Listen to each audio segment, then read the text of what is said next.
పొద్దున పొద్దునే భార్యాభర్తల మధ్య గొడవ. ఇంక చాలు, నేను నీతో పడలేను. మొగుడు కూడా చీ అని చిరాకు పడుతూ నిన్ను నేను భరించలేను అని కోపంతో ఆఫీస్కి వెళ్ళిపోతాడు. భర్త బయటకు వెళ్ళగానే అమ్మకి కాల్ చేస్తుంది. అమ్మా, నేను ఇక్కడ ఉండలేను, రోజు గొడవలే, పిల్లల్ని తీసుకుని వచ్చేస్తున్నా అనగానే అట్నుంచి అమ్మ, నువ్వు ఇక్కడికి రాకు, అక్కడే అల్లుడికి భారీగా ఉండు.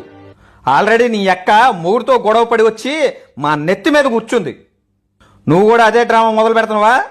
కాళ్ళు ఇరుగుతాయి వస్తే అని ఫోన్ పెట్టేస్తుంది.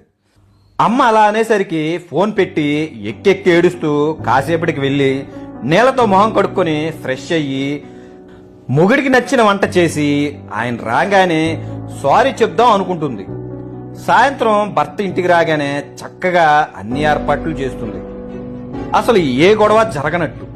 అది చూసిన భర్త భోజనం చేసిన తర్వాత అప్పుడప్పుడు టెన్షన్లో ఏదేదో వాగేస్తున్నా